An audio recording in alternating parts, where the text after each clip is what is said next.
नमस्कार दोस्तों, कैसे हैं आप सब? ये बताने के लिए नीचे कमेंट बॉक्स में श्री हरि विष्णु जरूर लिखें। आज हम बात करते हैं बृहस्पतिवार का व्रत कथा के बारे में। बृहस्पतिवार के दिन पूजा कैसे करें वो चैनल पे मैंने वीडियो डाल दिया, आप वहां से देख सकते हैं। और आज बात करते हैं बृहस्पति व्रत कथा के बारे में। तो चलिए व्रत कथा आरंभ करते हैं। भारतवर्ष में एक प्रतापी और दानी राजा राज्य करता था। वह नित्य गरीबों और ब्राह्मणों की सहायता करता था। यह बात उनकी रानी को अच्छी नहीं लगती थी। वो न गरीबों के दान देती थी और न ही भगवान की पूजा करती थी। राजा को भी ऐसा करने के लिए मना करती थी। एक दिन राजा शिकार खेलने के लिए वन गए हुए थे, तो रानी महल में अकेले थी। उसी समय बृहस्पति देव साधु वेश में राजा की महल में भिक्षा मांगने के लिए गए। रानी ने भिक्षा देने से इनकार कर दिया और कहा कि हे साधु महाराज, मैं इस दान पुण्य से तंग आ गई हूँ। मेरे पति सारा धन लुटाते रहते हैं। मेरी ये इच्छा है कि हमारा सारा धन जो है वो नष्ट हो जाए, फिर ना रहेगा बांस और ना बजेगी बांसुरी। साधु ने कहा, देवी तुम तो बड़ा विचित्र हो। धन संतान तो सभी चाहते हैं, पुत्र और लक्ष्मी तो पापी के घर में भी होनी चाहिए और वो लोग भी चाहते हैं कि हमारे घर में हो। यदि तुम्हारे पास अधिक धन है तो भूखे को भोजन करवाओ, प्यासों को पानी पिलाओ, मुसाफिरों के लिए धर्मशालाएं खुलवाओ। जो निर्धन है, जो अपनी कुंवारी कन्याओं का विवाह नहीं करा सकते हैं, उनका विवाह करा दो। ऐसे कई काम हैं जिनका करने से तुम्हारा यश लोक प्रलोक में फैलेगा। परंतु रानी पर इसका उपदेश का कोई प्रभाव नहीं पड़ा। वो बोली, महाराज आप मुझे कुछ न समझाए। मैं ऐसा धन नहीं चाहती जो हर जगह बंटती फिरे। साधु ने उत्तर दिया, यदि तुम्हारी ऐसी इच्छा है तो तथास्तु। तुम ऐसा करना कि बृहस्पतिवार के दिन घर को लीपना, पीली मिट्टी से अपना सिर को धोना, स्नान करना, भट्टी चढ़ाकर कपड़े धोना। ऐसा करने से आपका सारा धन नष्ट हो जाएगा। इतना कहकर साधु वहां से अवलुप्त हो गए। साधु के कहे अनुसार रानी बिल्कुल वैसे ही की। केवल 3 बृहस्पति ही बीते थे कि उनके समस्त धन संपत्ति नष्ट हो गई। भोजन के लिए भी राजा का परिवार तरसने लगा। तब एक दिन राजा रानी से कहा कि रानी तुम यहीं रहो, मैं दूसरे देश को जाता हूँ, क्योंकि यहाँ पर सभी लोग मुझे जानते हैं, इसलिए मैं कोई छोटा कार्य नहीं कर सकता। ऐसा कहकर राजा प्रदेश चला गया। वहां वह जंगल में लकड़ी काट कर लाता और शहर में बेचता। इस तरीके से वो अपना जीवन व्यतीत करने लगा। इधर राजा के प्रदेश जाते ही रानी और दासी दुखित रहने लगी। एक बार जब रानी और दासी 7 दिन तक बिना भोजन के रहना पड़ा, तो रानी ने अपनी दासी से कहा, हे दासी, पास के नगर में मेरी बहन रहती है। वो बड़ी धनवान है। तू उसके पास जा और कुछ ले आ, ताकि थोड़ा दिन के लिए कुछ गुजर बसर हो सके। दासी रानी के बहन के पास गई। उस दिन गुरुवार का दिन था और रानी की बहन उस समय बृहस्पति व्रत कथा सुन रही थी। दासी ने रानी के बहन को अपनी रानी का संदेश दिया, लेकिन रानी की बड़ी बहन ने कोई उत्तर नहीं दिया। जब दासी को रानी की बहन का कोई उत्तर नहीं मिला तो वो बहुत दुखित हुई और उसे क्रोध भी आया। दासी ने वापस आकर रानी से सारी बातें बता दी। सुनकर रानी ने अपने भाग्य को कोसा। उधर रानी की बहन ने सोचा कि मेरी बहन की दासी आई थी, परंतु उससे मैं न कुछ बोली, वो बहुत दुखी हुई होगी। कथा सुनकर और पूजन समाप्त करके वो अपनी बहन के घर आई और कहने लगी, हे बहन, मैं बृहस्पतिवार का व्रत कथा कर रही थी। तुम्हारी दासी मेरे घर आई, परंतु जब वह कथा होती है तब ना उठते हैं और ना बोलते, इसलिए मैं नहीं बोली। कहो दासी क्यों गई थी? रानी बोली, बहन तुमसे तो कुछ छिपा नहीं है, हमारे घर में खाने तक का अनाज नहीं है। ऐसे कहते कहते आंखों से आंसू बहने लगे। उसने दासी समेत पिछले 7 दिनों से भूखे रहने तक की बात अपनी बहन से विस्तार पूर्वक सुना दी। रानी की बहन बोली, देखो बहन, भगवान बृहस्पति सबकी मनोकामना पूर्ण करती है। देखो शायद तुम्हारे घर में अनाज रखा हो। पहले तो रानी को विश्वास नहीं हुआ, पर बहन के आग्रह करने पर उसने अपनी दासी को अंदर भेजा तो सचमुच अनाज का भरा एक घड़ा मिला। यह देखकर दासी बहुत हैरान हो गई। दासी रानी से कहने लगी, हे रानी, जब हमको भोजन नहीं मिलता तो हम व्रत ही तो करते हैं, इसलिए क्यों ना इनसे व्रत की कथा विधि पूछ लिया जाए ताकि हम भी व्रत कर सकें। तब रानी ने अपनी बहन से बृहस्पति व्रत कथा के बारे में सब कुछ पूछा और बहन ने बताया। बृहस्पतिवार के दिन व्रत में चने की दाल और मुनक्का से विष्णु भगवान को केले की जड़ में पूजन की जाती है तथा दीपक जलाए जाते हैं, व्रत कथा सुनते हैं और पीला भोजन ही करते हैं। इससे बृहस्पति भगवान प्रसन्न होते हैं। व्रत और पूजन विधि बताकर रानी की बहन अपने घर को लौट आई। 7 दिन के बाद जब गुरुवार आया तो रानी और दासी ने व्रत रखा। घुड़साल में जाकर चना और गुड़ लेकर आई। फिर उससे केले की जड़ तथा विष्णु भगवान का पूजन किए। अब पीला भोजन कहाँ से आए? इस बात को लेकर दोनों बहुत दुखित थे। चूंकि उन्होंने व्रत रखा था, इसलिए बृहस्पति देव उनसे बहुत प्रसन्न थे। इसलिए वे एक साधारण व्यक्ति के रूप धारण कर 2 थालों में सुंदर पीला भोजन दासी को दे दिए। भोजन पाकर दासी प्रसन्न हुई और फिर रानी के साथ मिलकर भोजन ग्रहण किया। इसके बाद वे सभी गुरुवार का व्रत पूजन करने लगी।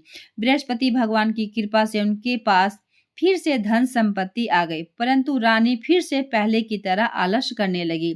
तब दासी बोली, देखो रानी, तुम पहले भी इस प्रकार से आलस करती थी। तुम्हें धन रखने में कष्ट होती थी, इस कारण सभी धन नष्ट हो गया और अब जब भगवान बृहस्पति की कृपा से धन मिला है तो तुम्हें फिर से आलस हो रहा। ऐसा मत करो। रानी को समझाते हुए दासी कहती है कि बड़ी मुसीबतों के बाद हमने यह धन पाया है, इसलिए हमें दान पुण्य करना चाहिए, भूखे मनुष्य को भोजन करवाना चाहिए और धन को शुभ कार्यों में खर्च करनी चाहिए, जिससे तुम्हारे कुल का यश बढ़ेगा, स्वर्ग की प्राप्ति होगी और पितृ प्रसन्न होंगे। दासी की बात मानकर रानी अपना धन शुभ कार्यों में खर्च करने लगी, जिससे पूरा नगर में उनका यश फैलने लगा। एक दिन राजा दुखित होकर जंगल में पेड़ के नीचे आसन जमाकर बैठे हुए थे। वो अपनी दशा को याद करके व्याकुल होने लगा। बृहस्पतिवार का दिन था। एकाएक उसने देखा कि एक निर्जन वन में एक साधु प्रकट हुए। वो साधु वेश में स्वयं बृहस्पति देवता थे। लकड़हारे के सामने आकर बोले, हे लकड़हारे, इस सुनसान जंगल में चिंता मग्न होकर क्यों बैठे हो? लकड़हार ने दोनों हाथ जोड़कर प्रणाम किए और उत्तर दिया, हे महात्मा जी, आप तो सब कुछ जानने वाले हैं, मैं क्या कहूँ? यह कहकर वो रोने लगा और साधु से अपनी आत्मकथा सुनाई। महात्मा जी ने कहा, तुम्हारी स्त्री ने बृहस्पतिवार के दिन बृहस्पति भगवान का निरादर किया है, जिसके कारण रुष्ट होकर उन्होंने तुम्हारी यह दशा कर दी। अब तुम चिंता को दूर करके मेरे कहने पर चलो तो तुम्हारे सब कष्ट दूर हो जाएंगे और भगवान पहले से भी अधिक संपत्ति देंगे। तुम बृहस्पतिवार के दिन कथा किया करो। 2 पैसे के चने मुनक्का लाकर उनका प्रसाद बनाओ और शुद्ध जल से लोटे में शक्कर मिलाकर अमृत तैयार करो। कथा के पश्चात अपने सारे परिवार और सुनने वाले प्रेमियों में अमृत व प्रसाद बांटकर आप भी ग्रहण करो। ऐसा करने से भगवान तुम्हारी हर मनोकामना पूर्ण करेंगे। साधु के ऐसे वचन सुनकर लकड़हारा बोला, हे प्रभु, मुझे लकड़ी बेचकर इतनी पैसे नहीं मिलता जिससे भोजन के उपरांत कुछ बचा सकूं।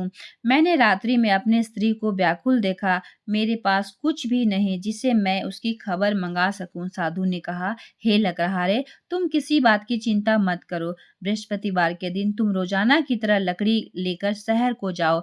तुम्हारी रोज से दुगना धन प्राप्त होगा, जिससे तुम भली भांति भोजन कर लोगे तथा बृहस्पतिवार की पूजा का सामान भी आ जाएगा। इतना कहकर साधु वहां से अंतर्ध्यान हो गए। धीरे धीरे समय व्यतीत होने लगा। फिर वही बृहस्पतिवार का दिन आया। लकड़हारा जंगल से लकड़ी काटकर किसी शहर में बेचने गया। उसे उस दिन और दिनों से अधिक पैसा मिला। राजा ने चना गुड़ आदि लाकर गुरुवार का व्रत किया। उस दिन उसे उसके सभी कलेश दूर हो गए। परंतु जब वह दोबारा गुरुवार का दिन आया तो बृहस्पति का व्रत करना भूल गया। इस कारण बृहस्पति भगवान नाराज हो गए। उस दिन उस नगर में एक राजा विशाल यज्ञ का आयोजन किया था। शहर में यह घोषणा करा दी थी कि कोई भी मनुष्य अपने घर में भोजन न बनवाए, न आग जलाए। समस्त जनता मेरे यहाँ भोजन करने आए। इस आज्ञा को जो न मानेगा उसे फांसी की सजा दी जाएगी। इस तरह की घोषणा संपूर्ण नगर में करवा दी गई। राजा की आज्ञा अनुसार शहर में सभी लोग भोजन करने गए, लेकिन लकड़हारा कुछ देर से पहुंचा, इसलिए राजा उसे अपने साथ लिवा ले गए और ले जाकर भोजन करा रहे थे तो रानी की दृष्टि उसकी खूंटी पर पड़ी, जिस पर एक हार लटका हुआ था। वह वहां पर दिखाई नहीं दिया। रानी ने निश्चय किया कि मेरा हार इस मनुष्य ने चुरा लिया है। उसी समय सिपाहियों को बुलवाकर उसे कारागार में डलवा दिया गया। जब लकड़हारा कारागार में पड़ा तो वह बहुत दुखित होकर विचार करने लगा कि न जाने कौन से पूर्व जन्म के कर्मों से मुझे यह दुख प्राप्त हुआ है, और उसी साधु को याद करने लगा जो कि जंगल में उसे मिला था। उसी समय तत्काल बृहस्पति देव साधु के रूप में प्रकट हुए और उसकी दशा को देखकर कहने लगे, अरे मूर्ख, तूने बृहस्पति की कथा नहीं करी, इस कारण तुझे दुख प्राप्त हो रहा है। अब चिंता मत कर, बृहस्पतिवार के दिन कारागार के दरवाजे पर 4 पैसे पड़े मिलेंगे, उनसे तू बृहस्पतिवार का पूजा कर, तेरे सभी कष्ट दूर हो जाएंगे। बृहस्पतिवार के दिन उसे 4 पैसे मिले। लकड़हारे ने कथा कही। उसी रात्रि में बृहस्पति देव ने उस नगर के राजा के स्वप्न में कहा, हे राजा, तूने जिस आदमी को कारागार में बंद कर लिया है वह निर्दोष है, वह राजा है, उसे छोड़ देना। रानी का हार उसी खूंटी पर लटका है। अगर तू ऐसा नहीं करेगा तो मैं तेरा राज्य को नष्ट कर दूंगा। इस तरह से रात्रि में स्वप्न को देखकर राजा प्रातःकाल उठा और खूंटी पर हार देखकर लकड़हारे को बुलवाकर क्षमा मांगी तथा लकड़हारे को योग्य सुंदर वस्त्र आभूषण देकर विदा कर दिया। बृहस्पति देव की आज्ञानुसार लकड़हारा अपने नगर को चल दिया। राजा जब अपने नगर के निकट पहुंचा तो उसे बड़ा आश्चर्य हुआ। नगर में पहले से भी अधिक बाग, तालाब, कुएं और बहुत सी धर्मशालाएं, मंदिर आदि बनी हुई थी। राजा ने पूछा, ये किसका बाग और धर्मशाला है? तब सब नगर के लोग कहने लगे, ये सब रानी और बांदी के हैं। ये तो राजा बड़ा आश्चर्य हुआ और गुस्सा भी उन्हें आया। तब रानी ने जब ये खबर सुनी कि राजा आ रहे हैं तो वो बांदी से कही कि हे दासी, देख, राजा हमको कितनी बुरी हालत में छोड़ के गए थे। हमारी ऐसी हालत देखकर वो लौट ना जाए, इसलिए तू दरवाजे पर खड़ी हो जा। आज्ञा अनुसार दासी दरवाजे पर खड़ी हो गई। राजा आए तो उन्हें अपने साथ लिवा लाई। तब राजा ने क्रोध करके अपनी रानी से पूछा, यह धन तुम्हें कैसे प्राप्त हुआ? तब उन्होंने कहा, हमें यह सब धन बृहस्पति देव के इस व्रत के प्रभाव से प्राप्त हुआ। राजा ने निश्चय किया कि 7 रोज बाद तो सभी बृहस्पति का पूजन करते हैं, परंतु मैं प्रतिदिन दिन में 3 बार व्रत किया करूंगा। अब हर समय राजा के दुपट्टे में चने की दाल बंधी रहती थी तथा दिन में 3 बार कहानी कहता। एक रोज राजा ने विचार किया कि चलो अपनी बहन के यहाँ हो आए। इस तरह निश्चित कर राजा घोड़े पर सवार होकर अपनी बहन के यहाँ चलने लगा। मार्ग में उसने देखा कि कुछ आदमी एक मुर्दे को लिए जा रहे थे, तो राजा ने उन्हें रोककर कहने लगा, अरे भैया, मेरी बृहस्पति देव की कथा सुन लो। वे बोले, लो, हमारा तो आदमी मर गया है और इसे अपनी कथा की पड़ी है। परंतु कुछ आदमी बोले, अच्छा कहो, हम तुम्हारी कथा भी सुनेंगे। राजा ने दाल निकाली और जब आधा कथा हुई तो मुर्दा हिलने लगा, और जब कथा समाप्त हुई तो वो राम राम करके मनुष्य उठकर खड़ा हो गया। आगे मार्ग में उसे किसान खेत में हल चलाता मिला। राजा ने उसे देखा और बोला, अरे भैया, तुम मेरी बृहस्पति देव की कथा सुन लो। किसान बोला, जब तक मैं तेरी कथा सुनूंगा तब तक 4 हरैया जोत लूंगा। जा अपनी कथा किसी और को सुनाना। इस तरह राजा आगे बढ़ने लगा। राजा के हटते ही बैल पछाड़ खाकर गिर गया और किसान के पेट में दर्द जोर से होने लगा। उस समय उसकी माँ रोटी लेकर आई। उसने यह सब देखा तो अपने पुत्र से सब हाल पूछा और बेटे ने सभी हाल अपनी माँ को बता दी। बुढ़िया दौड़ी दौड़ी उस घुड़सवार के पास गई और उसे बोली कि मैं तेरी कथा सुनूंगी, तू अपनी कथा मेरे खेत पर चलकर ही कहना। राजा ने बुढ़िया के खेत पर जाकर कथा कही, जिसे सुनते ही बैल उठ खड़ा हुआ और किसान के पेट का दर्द भी बंद हो गया। राजा अपनी बहन के घर पहुंचा। बहन ने भाई की खूब मेहमान नवाजी की। दूसरे रोज प्रातः काल में राजा जग के वह देखने लगा कि सब लोग भोजन कर रहे हैं। राजा ने अपनी बहन से कहा, ऐसा कोई मनुष्य नहीं है जिसने भोजन नहीं किया हो और मेरी बृहस्पति देव की कथा सुन ले। तो बहन बोली, हे भैया, यह देश ऐसा है कि पहले यहाँ के लोग भोजन करते हैं, बाद में कोई अन्य कार्य करते हैं। अगर कोई पड़ोस में है तो देख के आती हूँ। वह ऐसा कहकर देखने चली गई, परंतु उसे कोई भी ऐसा व्यक्ति नहीं मिला जिसने भोजन न किया हो। अंत में वह एक कुम्हार के घर गई, जिसके घर में एक बीमार बेटा था। उसे मालूम था कि वह 3 रोज से उसने उसके घर में कोई खाना नहीं बना है। रानी ने अपने भाई से कथा सुनाने के लिए कुम्हार के यहाँ बोली और वो तैयार हो गया। राजा ने जाकर बृहस्पति की कथा कही, जिसे सुनकर उसका लड़का ठीक हो गया। अब तो राजा की प्रशंसा होने लगी। एक रोज राजा ने अपनी बहन से कहा, हे बहन, हम अपने घर को जाएंगे, तुम भी तैयार हो जाओ। राजा की बहन अपनी सास से कहा। सास ने कहा कि हाँ, चली जा, परंतु अपने लड़कों को मत ले जाना, क्योंकि तेरे भाई का कोई औलाद नहीं है। बहन ने अपने भाई से आके कहा, हे भैया, मैं तो चलूंगी, पर कोई बालक नहीं जाएगा। राजा बोला, जब कोई बालक ही नहीं जाएगा तो तू जाकर क्या करेगी? बड़े दुखी मन से राजा अपने नगर को लौट आया। राजा ने अपनी रानी से कहा, हम निर्वंशी हैं, हमारा मुंह देखने का भी धर्म नहीं है और कुछ भोजन आदि नहीं किया। रानी बोली, हे प्रभु, बृहस्पति देव हमें सब कुछ दिए हैं, वो हमें औलाद भी अवश्य देंगे। उसी रात को बृहस्पति देव ने राजा के से स्वप्न में कहा, हे राजा, उठ, सभी सोच को त्याग दे, तेरी रानी गर्भ से है। राजा की यह बात सुनकर बड़ी खुशी हुई। 9वें महीने में उनके घर में एक सुंदर सा पुत्र पैदा हुआ। तब राजा बोला, रानी, स्त्री बिना भोजन के रह सकती है, पर बिना कहे नहीं रह सकती है। जब मेरी बहन आई तो तुम उसे कुछ मत कहना। रानी ने सुनकर हाँ कर दिया। जब राजा की बहन ने यह शुभ समाचार सुना तो वो बहुत खुश हुई तथा बधाई लेकर अपने भाई के यहाँ आई। तभी रानी बोली, घोड़ा चढ़कर तो नहीं आई, गधा चढ़ी आई। राजा की बहन बोली, भाभी, मैं इस प्रकार न कहती तो तुम्हें औलाद कैसे मिलता?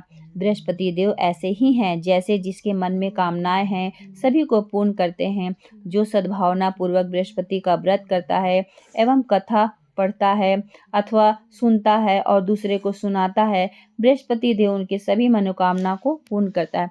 इस तरीके से भगवान बृहस्पति देव सदैव आपकी रक्षा करते हैं। संसार में जो भी मनुष्य सद्भावना से भगवान की पूजन करता है और सच्चे हृदय से पूजन करता है तो उनके सभी मनोकामना को पूर्ण करते हैं। जैसे सच्ची भावना से रानी और राजा ने उनकी कथा का गुणगान किया तो उसकी सभी इच्छाएं बृहस्पति देव जी ने पूर्ण की थी। इसलिए पूर्ण कथा सुनने के बाद प्रसाद लेकर जाना चाहिए। हृदय से उनका मनन करते हुए जयकारा बोलने चाहिए, जय बृहस्पति भगवान की जय, भगवान विष्णु की जय। और इस तरीके से ये कथा समाप्त होती है। इसके बाद आरती की जाती है।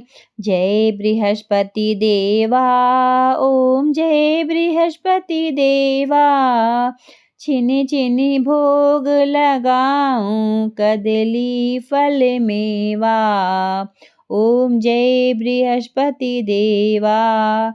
इस तरीके से बृहस्पति देव का कथा समाप्त हुआ। बोलो प्रेम से विष्णु भगवान की जय, बोलो बृहस्पति देव की जय। ये कथा आप लोगों के लिए काफी हेल्प करेगा और बृहस्पति देव का जब भी आप व्रत करती हैं तो कथा जरूर से जरूर सुने। मिलते एक नए वीडियो के साथ, तब तक के लिए धन्यवाद।